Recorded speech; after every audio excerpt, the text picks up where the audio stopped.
গতকাল গিয়েছিলাম ঈশ্বরদী রেল স্টেশনে। চেনা জায়গা, অচেনা কিছু মানুষ।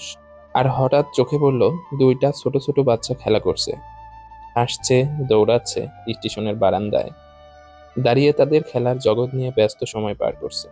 সবার থেকে একটু আলাদা ছিল একটা ছোট্ট মেয়ে, বয়স 2 থেকে 3 বছর হবে। সে তার নানির সঙ্গে বসেছিল, চুপচাপ, কোমল মুখে লাজুক এক হাসি। আমি তার কাছে গিয়ে বললাম, তোমার নাম কি বাবা? সে কিছুই বলল না, শুধু আমার দিকে তাকিয়ে থাকলো। তার সেই দৃষ্টিতে ছিল একরাশ সরলতা, যেন চোখেই সব উত্তর লেখা। ওপাশ থেকে ওর নানি বলল, ওর নাম রাফিয়া। আল্লাহর কি যে রূপ দিয়েছে রাফিয়াকে! মনে হলো কোনো খেলনার পুতুল আমার সামনে দাঁড়িয়ে আছে। আমি বেশ কিছুক্ষণ রাফিয়ার সাথে খেলা করলাম, তার পাশে বসেও থাকলাম। কিন্তু কোলে নিতে চাইলেই কাছে আসতে চাইল না সে, এতটাই লাজুক। আমি রাফিয়াকে জিজ্ঞাসা করলাম, তোমার বাবা মা কোথায়? রাফিয়ার নানি উত্তর দিল, ওর বাবা নেশা করে, কোনো খোঁজ খবর নেয় না। আর ওর মা, সে তো অন্য এক বেডার লগে পালাই গেছে। বাবারে, মা বাপ ওরে ফালাই দিয়ে চলে গেছে। আমি তো নানি ফালাই দিতে পারি নাই। এখন আমি ওরে লালন পালন করি, মানুষের কাছ থেকে চেয়ে চিনতে আয়না খাওয়াই। আমি হতভম্ব হয়ে গেলাম। এতটুকু একটা বাচ্চা, যার কিছু বোঝার বয়স হয়নি, সে বুঝে গেছে জীবন কতটা কঠিন। যে বয়সে বাবা মার আদর ভালোবাসা পাওয়ার কথা ছিল, সে বয়সে স্টেশনে খাবারের খোঁজে। কি দোষ ছিল রাফিয়ার? কারো যদি জানা থাকে জানাবেন।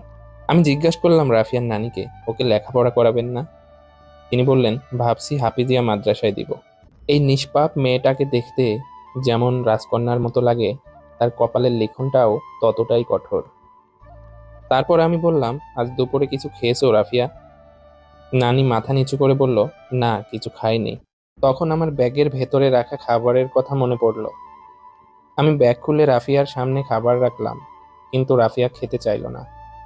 লাজুকতা এমন ভাবে আটকে রেখেছিল তার মুখে, যেন কষ্টে ভরা জীবনেও সে কারো সামনে কিছু চাইতে শেখেনি। আমি আদর করে কোলে নিলাম, তার ছোট্ট মুখে খাবার তুলে দিলাম। সে আমার কোলে আসতে চাইল না, আমার থেকে খেতেও চাইল না। আমি তার নানিকে বললাম, পরে খাইয়ে দিয়েন। বিদায় নেওয়ার পূর্বে তাকে একবার কোলে নিলাম। আমার হাতে থাকা ফোনটিতে আমার মেয়ের ছবি দেখালাম। আফিয়া আমার মেয়েকে দেখে একটুখানি হাসলো, আর সেই হাসিটা ছিল এই গোটা পৃথিবীর সব থেকে সুন্দর দৃশ্য। অবশেষে আমি বিদায় নিলাম, কিন্তু মনে মনে হাজারো প্রশ্ন নিয়ে ফেললাম। আমাদের চারপাশে এমন অনেক রাফিয়াদের দেখি, যাদের চোখে স্বপ্ন আছে কিন্তু পেটে ক্ষুধা, যাদের মন আছে মায়ের মতন কোমল, কিন্তু কপালে জোটে না একটুখানি শান্তির আশ্রয়। আমরা যদি একটু ভালোবাসা বিলিয়ে দেই, তবেই হয়তো তাদের জীবনেও রোদ উঠবে।